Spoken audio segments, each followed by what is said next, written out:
Magandang araw muli. Kasama natin ngayon ang napakagandang focal person ng Gender and Development Group ng Pampanga Agricultural College. Welcome to the show, Ms. Marianne Valerio. Maraming salamat, Camille.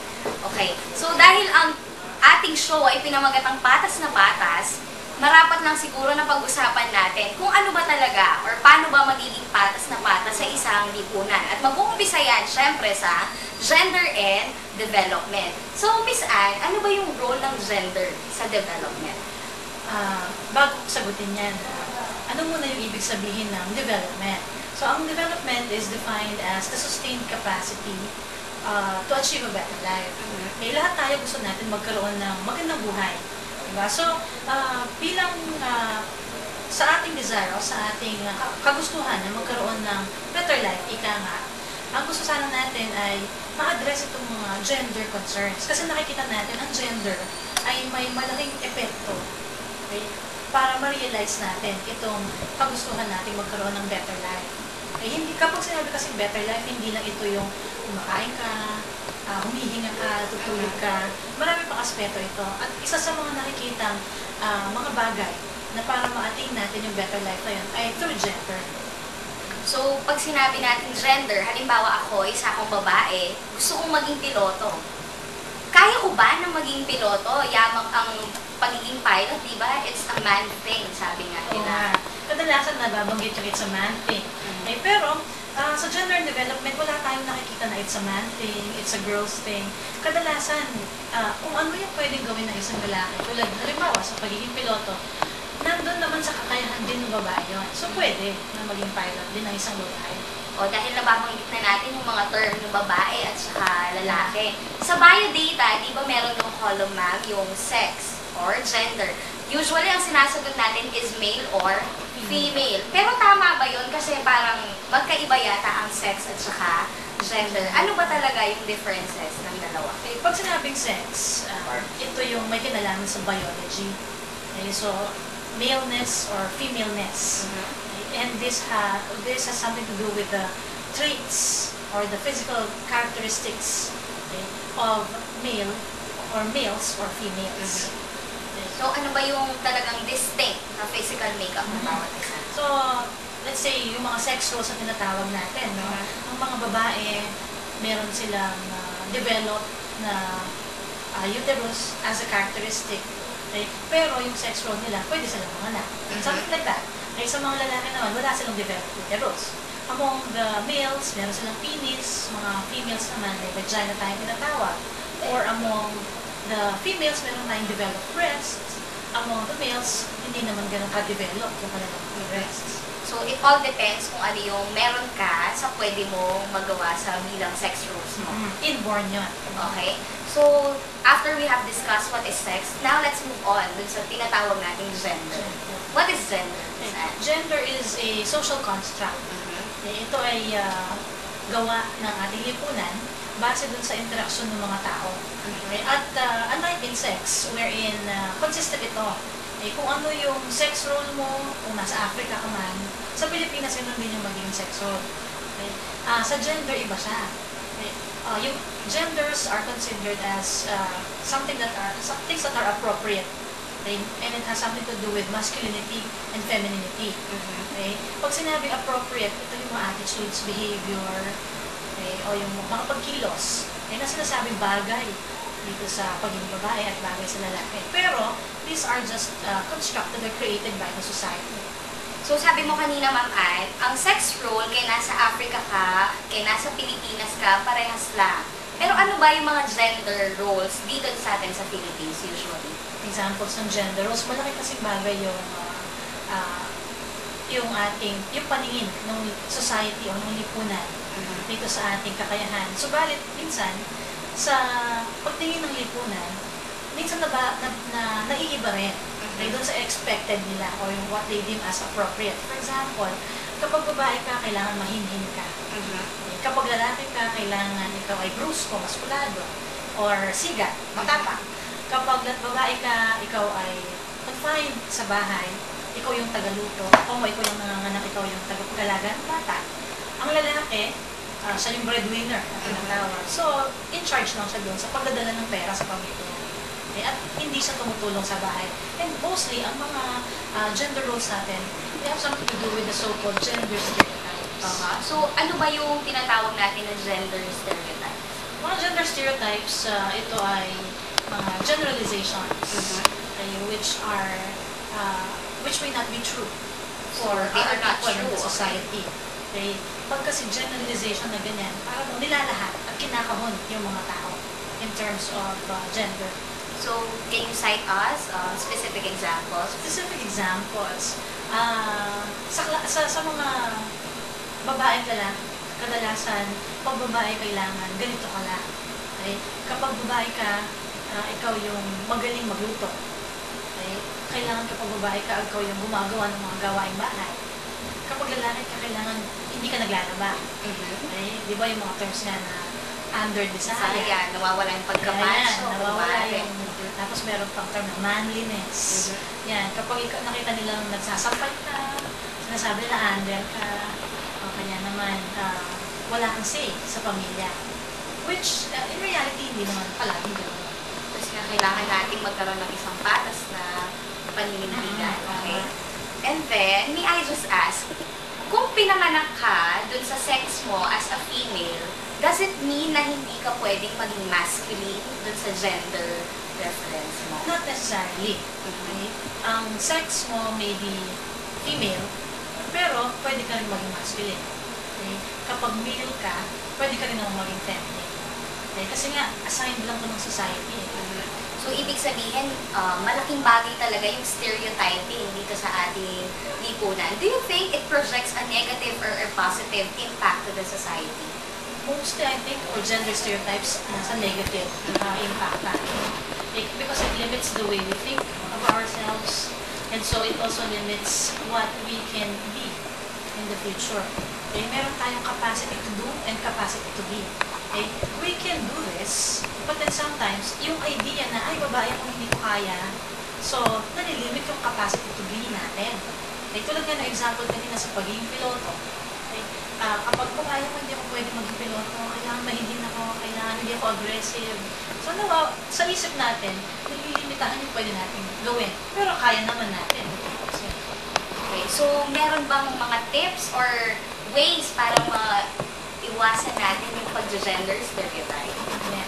Okay, pero bago natin sagutin yan, or bago sagutin ni Miss Marie Ann, we will pause for a break at magbabalik tayo para sa part 2 ng Sex versus Gender 101. At muli, nagbabalik po tayo dito sa Patas na Patas at kasama pa rin natin ang napakagandang si Mrs. Marie Ann Valerio. Welcome back ulit, ma'am. Okay, so bago tayo nag-pause for a break kanina, pinag-usapan natin yung mga negative impacts ng tinatawag na gender stereotyping. And now we go back dun sa paano ba natin siya may iwasan or mababawasan. Okay? We can break free from gender stereotyping. Ito nga yung advocacy namin na magkaroon tayong awareness. Kasi at a very young age, na kukuha na natin itong mga stereotypes na to. So young? Yes, the family as an agent of socialization or agency of socialization, nagiging dahilan din. O yung household natin, nagiging dahilan din para magkaroon tayo ng ganitong mga pananaw. Halimbawa, nung bata tayo, manood ka rin siguro ng mga fairy tales. Kasi yung mga characters. Just like Snow White, Cinderella, Ariel, and the rest. Okay, so Snow White, Cinderella, yung mga Disney classics na yan, sometimes nagiging dahilan din sila para ma-mold yung kaisipan na, ay, pagbabae week, di ba yung ending niya? Yung prince, rescue, tapos and they live happily ever after. So parang the life of that woman or that girl depended on the prince. Na parang hindi siya mag-survive sa mundo kung hindi siya sinisave ng isang knight in shining armor. Saka parang I want to look good, I want to look pretty so that my prince can save me. So at a very young age, nakukuha na natin yung mga ganong ideas. Sa bagay hanggang ngayon yata, Miss Ann, ang perception ng sexy ng isang babae is kapag meron siyang Coca-Cola body. Tama. Pero kapag naging Coke in can ang kanyang figure, hindi na siya sexy. Ay naku, iiwan na siya ng kanyang boyfriend. Oo nga. So, I think that's one true na talagang napapractice pa rin talaga natin hanggang ngayon yung stereotyping. Pati sa mga ads o sa mga advertisement nga tulad ng nabanggit mo, nagkakaroon din ng mga pagpapakita ng mga kababaihan na ganito yung itsura dapat ng babae. Pag alak, sigarilyo, kailangan may babae. Kahit minsan walang connect doon sa advertisement na yun o doon sa product na ina-advertise nila. And so, sa stereotyping, kinakahon natin yung tao, hindi lang babae, pati lalaki. Okay, nagkakaroon tayo ng idea na dapat ganito lang siya. So, the first thing that we have to do is to make people aware that we have these ideas about people. Para pag, ganito pala ako. So, pwede na natin, yung next step natin, para mabago na natin yun. So, let's question first these ideas that have been, that we got when we were children, as we were growing up. Tapos, yun ang unang step para i-analyze ko sila, and then, mabago natin. So, first is you have to be aware. Second is analyze if tama ba yung iniisip mo na dapat ganito ka, dapat ganito ko kasi yun yung sinasabi ng society. Okay? And what more? So, we also conduct seminars sa mga estudyante para sa awareness or nagkakaroon din tayo ng mga especially Women's Month. Yan, may mga iba tayong activities in March 8. May mga activities na para sa kanila, let's say, pag-exercise sa physical fitness. Hindi lang para magpa-sexy, para maging aware din tayo dun sa mga values natin because we also have to see to it that we have the capacity to be and the capacity to do. Yun nga, gusto natin mangyari. Okay. According to researches, sabi nila, how you think is reflected by how you speak. Tama. So, parang meron yata tinatawag sa gender na gender-fair language. Okay, so tell us about that. Malaking bagay yung language sa pag-iisip natin. Malaking influensya na. Diba merong hypothesis na people see the world through the cultural lens of language.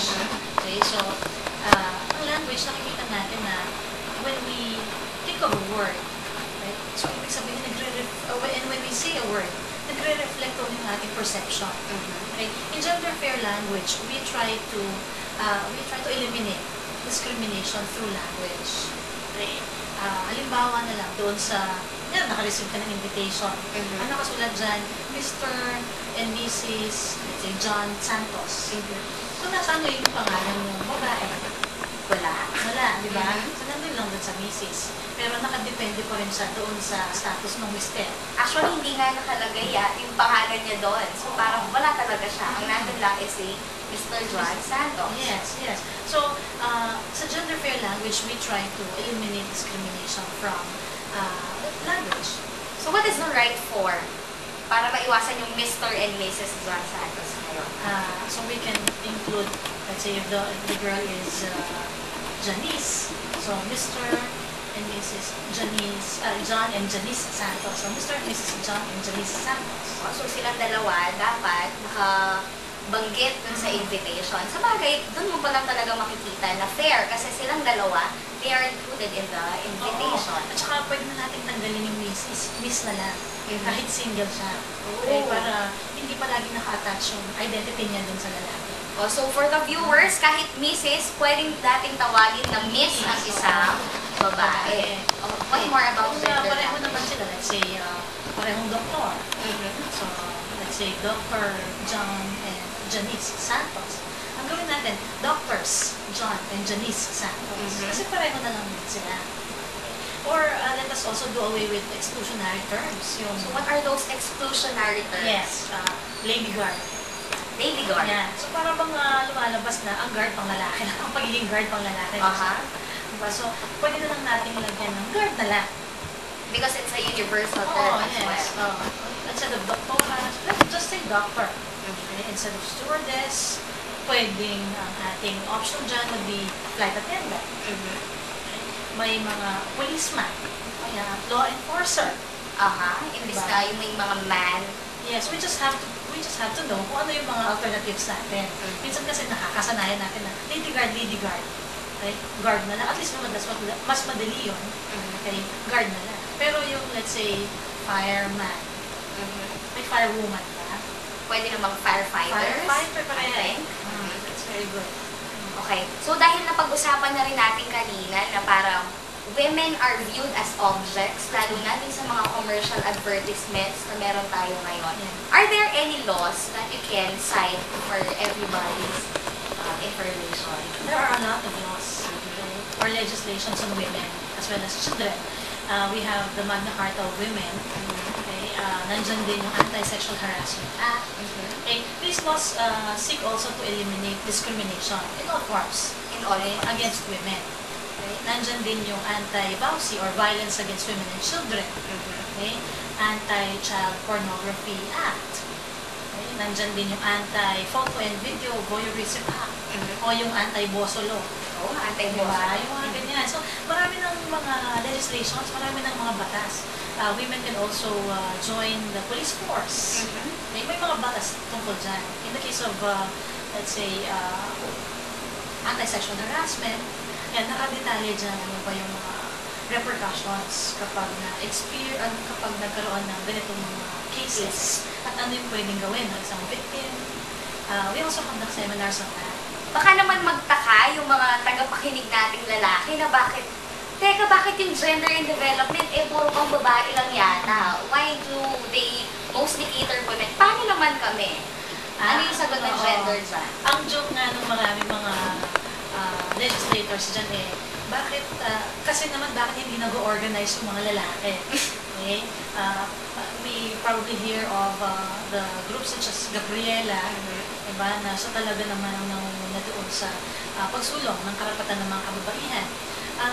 Ang gusto kasi natin mangyari, magkaroon lang ng pantay na pagtingin sa mga babae at lalaki. And for a long time, our society has been patriarchal.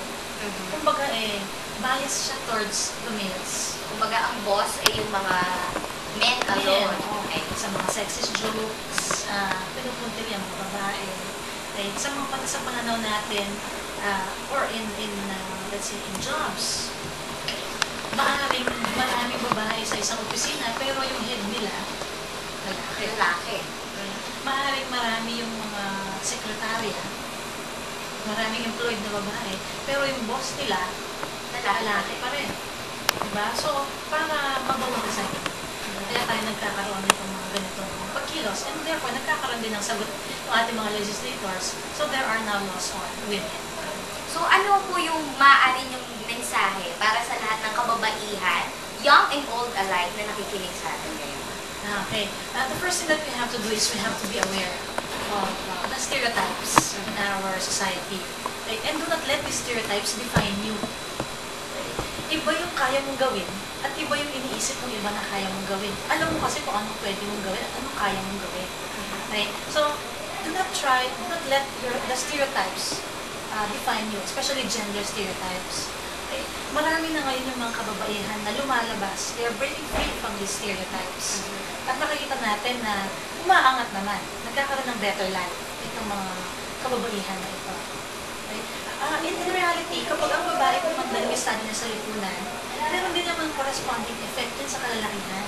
Okay? Kung hindi natin lilimitahan ang babae doon sa kanyang trabaho lang sa bahay, kung kaya niyang magtrabaho sa labas at kumita, hindi ba ma-unburden din yung lalaki? Kasi dalawa kayong kumikita sa pamilya. So, hindi ibig sabihin na ito yung iniisip ng marami ng tao. Malay natin, stereotype lang pala tayo.